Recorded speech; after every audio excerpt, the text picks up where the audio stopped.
Good morning, School of Light. Good morning, world. 5:10 in the morning here in New Mexico, and we're in chapter 15 of Leviticus. If you're just tuning in, don't know what the School of Light is about, we're a correspondence Bible study course, and its structure is doctrinally sound. Um, the way it works is you contact us, we'll send you your first correspondence course. You receive that. There's a prepaid stamped envelope, address, prepaid, pre-addressed stamped envelope. You do your Bible study, fill out a questionnaire, put the questionnaire inside of the prepaid, pre-addressed, pre-stamped envelope. It comes to us, we grade it, we create a file for you, we keep record of it. As you complete the series, we send you a certificate of completion. There's many languages on this Bible studies. I don't know why I said that, but there is. And so let's see. There's many series in this. We have certificate completions. Once you finish the series, we give you the certificate completion. Certificate completions, it can yield college credit if that's something you're doing. A large population of our students are incarcerated. The Bible studies are geared for ages. We have Bible studies for ages 4 through adult, and I think currently our oldest students about 80, in our 80s somewhere. All right, chapter 15 and the book of Leviticus. And the book of Leviticus, and I came across this the other day. Leviticus, I think it means like prescribed. The actual word Leviticus means relating to the Levites. Now the Levites were the descendants of Aaron, who were commissioned by God to be the priests for the people of Israel. Okay, chapter 15. Let's go ahead and hop right to it. The Lord said to Moses and Aaron, "Speak to the Israelites and say to them, when any man has a bodily discharge, the discharge is unclean. Whether it continues flowing from his body or is blocked, it will make him unclean. This is how his discharge will bring about uncleanliness. Any bed the man with the discharge lies on will be unclean.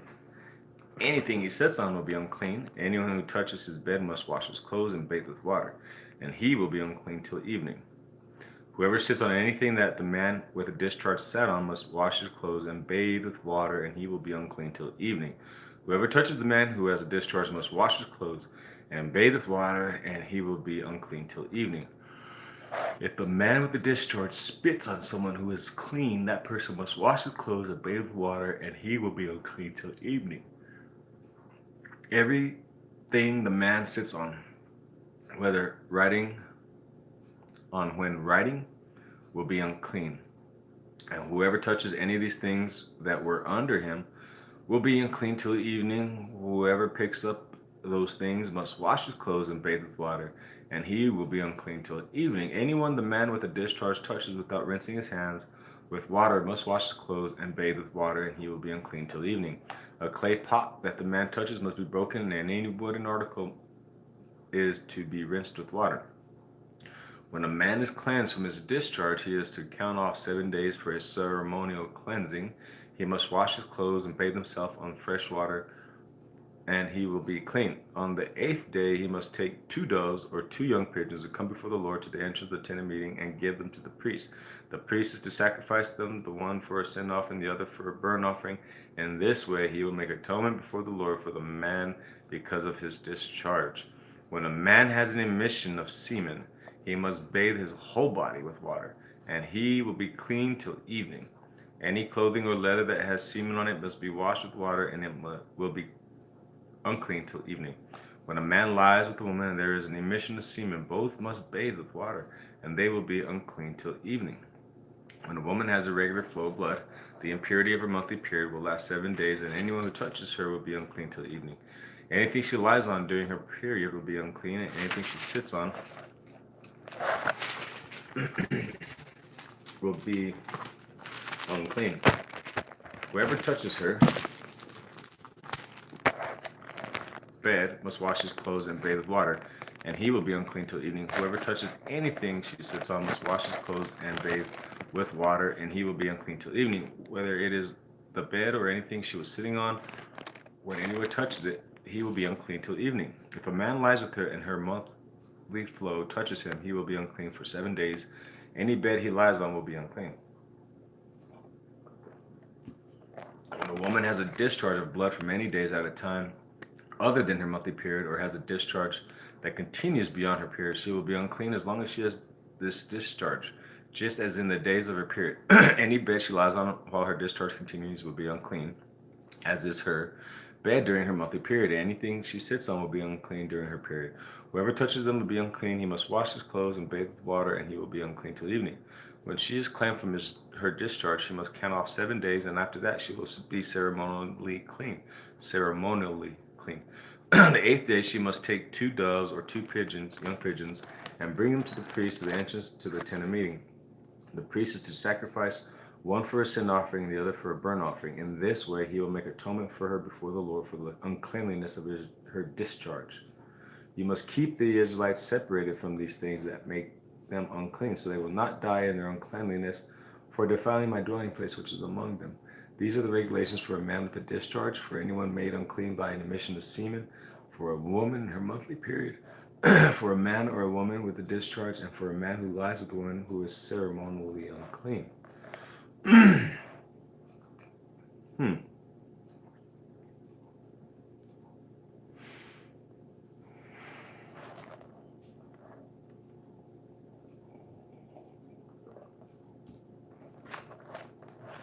I really can't expound much on that. The Lord spoke to Moses after the death of the 2 sons of Aaron who died when they approached the Lord. The Lord said to Moses, "Tell your brother Aaron not to come whenever he chooses into the most holy place behind the curtain in front of the atonement cover on the ark, or else he will die, because I appear in the cloud over the atonement cover." This is how Aaron is to enter the sanctuary area, with a young bull for a sin offering and a ram for a burnt offering. He is to put on the sacred linen tunic with linen undergarments next to his body. He is to tie the linen sash around him and put the on the linen turban. These are the sacred garments, so he must bathe himself with water before he puts them on. From the Israelite community, he is to take 2 male goats for a sin offering and a ram for a burnt offering. Aaron is to offer the bull for his own sin offering to make atonement for himself and his household. Then he is to take the 2 goats and present them before the Lord at the entrance of the tent of meeting. He is to cast lots for the 2 goats, one lot for the Lord and the other for the scapegoat. Aaron shall bring the goat whose lot falls to the Lord and sacrifice it for a sin offering. But the goat chosen by lot as the scapegoat shall be presented alive before the Lord to be used for making atonement by sending it into the desert as a scapegoat. That's the word scapegoat, where that came from. Aaron shall bring the bull for his own sin offering to make atonement for himself and his household, and he is to slaughter the bull for his own sin offering. He is to take a censer full of burning coals from the altar before the Lord and 2 handfuls of finely ground fragrant incense, and take them behind the curtain. He is to put the incense on the fire before the Lord, and the smoke of the incense will conceal the atonement cover above the testimony, so that he will not die. He is to take some of the bull's blood with his finger, sprinkle it on the front of the atonement cover. Then he shall sprinkle some of it with his finger 7 times before the atonement cover. He shall then slaughter the goat for the sin offering for the people, and take its blood behind the curtain, and do with it as he did with the bull's blood. He shall sprinkle it on the atonement cover in front of it. In this way he will make atonement for the most holy place because of the uncleanness and rebellion of the Israelites, whatever the sins have been. He is to do the same for the tent of meeting, which is among them in the midst of their uncleanliness. No one is to be in the tent of meeting from the time Aaron goes in to make atonement in the most holy place until he comes out, having made atonement for himself, his household, and the whole community of Israel. So that's really how it works. And I think God's priority or structure: you, your household, then your community. And household is very important, man. When God, I'm not gonna say when God judges you. As you go through life, one of the things that God will judge you on is how you managed your household. How did you lead them? Did you lead your wife with a good heart? Are you raising your kids right? Or are you antagonizing them and teasing them, or worse? Got to be good to your household, men and women. Um, it's a big thing with God. It's big. It's big, big, big. Okay.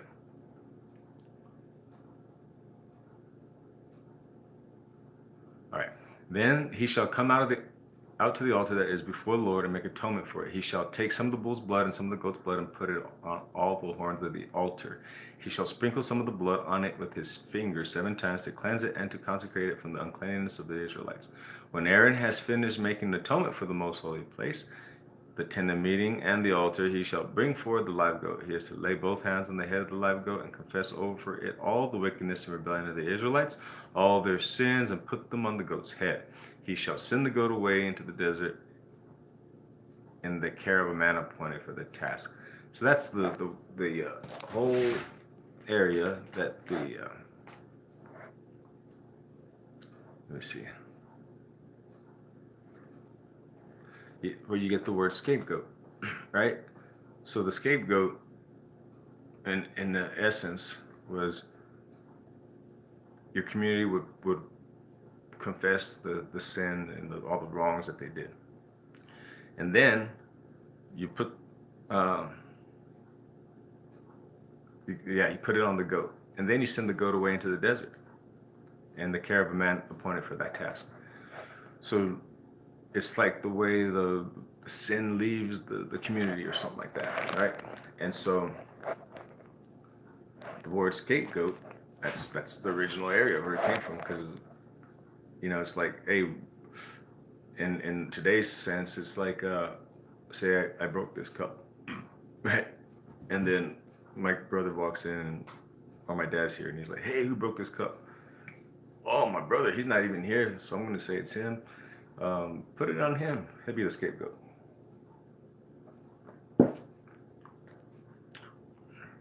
So they put their sins, all their sins, and put them on the goat's head.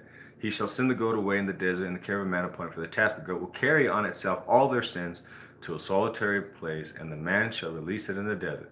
Then Aaron is to go to the tent of meeting and take off a linen garment he put on before he entered the most holy place, and he is to leave them there.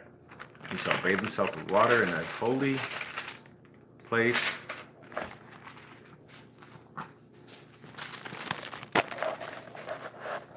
and put on his regular garments. Then he shall come out and sacrifice the burnt offering for himself and the burnt offering for the people. To make atonement for himself and for the people, he shall also burn the fat of the sin offering on the altar. The man who releases the goat as a scapegoat must wash his clothes and bathe himself with water. Afterward he may come into the camp. The bull and the goat for the sin offering, whose blood was brought into the most holy place to make atonement, must be taken outside the camp. Their hides and their flesh and offal are to be burned up. The man who burns them must wash his clothes and bathe himself with water. Afterward he may come into the camp. This is to be a lasting ordinance for you. On the 10th day of the 7th month, you must deny yourselves and do no work, and not do any work, whether native born or alien living among you, because on this day atonement will be made for you to cleanse you. Then before the Lord you will be clean from all of your sins. It is a Sabbath of rest, and you must deny yourselves. It is a lasting ordinance. The priest who was anointed and ordained to succeed his father as high priest is to make the atonement. He is to put on the sacred linen garments and make atonement for the most holy place, for the tent of meeting and the altar, and for the priest and for all the people of the community. This is to be a lasting ordinance. For you, atonement is to be made once a year for all the sins of the Israelites, and it was done as the Lord commanded. So atonement, right?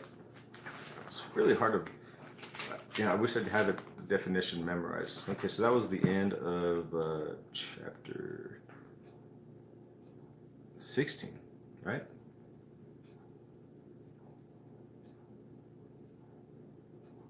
Yeah, that's chapter 16. So next is 17. We're at 15 minutes roughly. So I'm gonna go on. So atonement, it's hard to explain atonement. Like I said, I wish I memorized it. I wish I had a better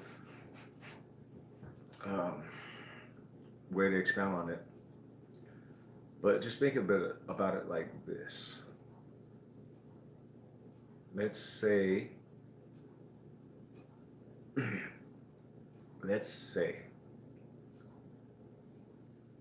you and I are friends, and last night was Friday night, and that's the truth. Uh, say we're partying, right? We're drinking. You got a little out of hand, right? Whatever. And so you go and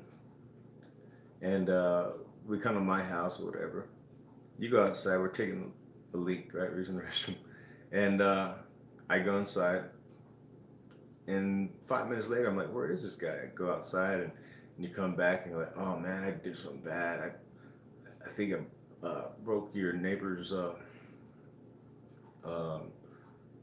the windshield on your neighbor's Escalade, right? So atonement, that's the sin, right? That's the thing that breaking my neighbor's Escalade, right? That's the thing that was wrong. Atonement, in God's case, is kind of like this. If I were God, right, and I found that out, I would say, yeah, you're guilty, and you're the one that should pay for this. But you can't. It's an Escalade. It's something that the person can't pay, right? So in this illustration, if I were God, I would tell my friend, yeah, I'll cover it. I will make atonement to my neighbor. I will give him the $1,200, $1,500, whatever it is, to replace all the windshield, or maybe $3,000 if you broke them all like a wild man. That's kind of like atonement. And atonement is kind of like, if you're looking at it in a mathematical equation, if you're in the negative, right, because you did something bad, broke the guy's Escalade's windows or whatever, atonement doesn't take you to the positive, but it gets you back to the neutral, in a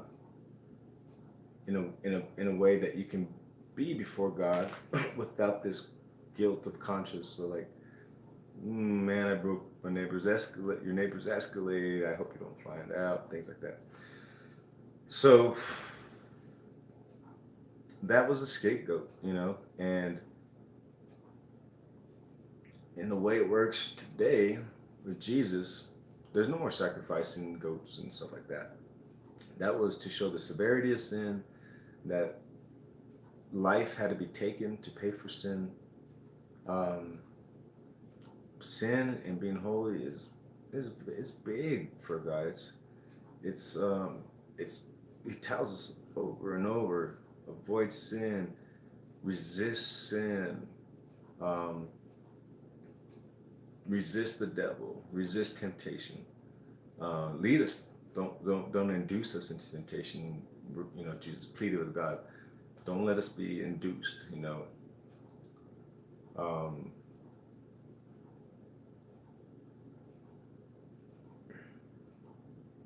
Yeah. So it is a big deal with God, and the way it works now is Jesus is the atonement, right? So, for example, in my case, growing up, young guy, whatever, I was a pretty good kid. Then, I don't know, I had some bad influences. And then I became not a bad kid, but I was a kid that was doing bad stuff. And the problem was, it started off with little bad stuff, which my heart wasn't really affected. Then I started doing some bigger bad stuff and kind of reinforcing those thoughts processes, like, oh yeah, I don't know what kind of thought processes, but they were bad. They weren't serving the community, my household, or anything like that. So, so and I've sinned a lot. I mean, so much that I can't even keep track. So there's no way that I can go before God on my own. If I were before Him right now and just say, God, I did so much percentage good. All it takes is that one sin, and you can't even be in His presence. He doesn't want um, mildew. He doesn't want diseases. He doesn't want rashes in our life. Um, he doesn't want that. He wants holiness. And the only holiness that suffices is Christ's holiness. So in that scenario, I say, hey God, if it was just me, I'd done 8% of my life pretty good stuff. I did this good, I did this, I helped this person, and so on and so forth. Versus saying, you know me better than anybody, you know my propensity to be weak, you know all my heart, you know my mind, you know everything about me. You know that I deserve, definitely not based on my performance, deserve heaven, deserve to be only remembered for the good, but to forgive and forget the bad. And the only way that really works before God is if I were to say, I'm messed up, God, I'm sorry, but I received the atonement from your Son. He paid the price, so His blood on me atones for me. So I go from a negative to like a neutral. Hope that helps. Hope that kind of helps you understand atonement. And we're going to close this one out. It's 21 minutes into almost 22 into the video. God bless. schooloflight.org, or go to Facebook and search School of Light. God bless. Bye-bye.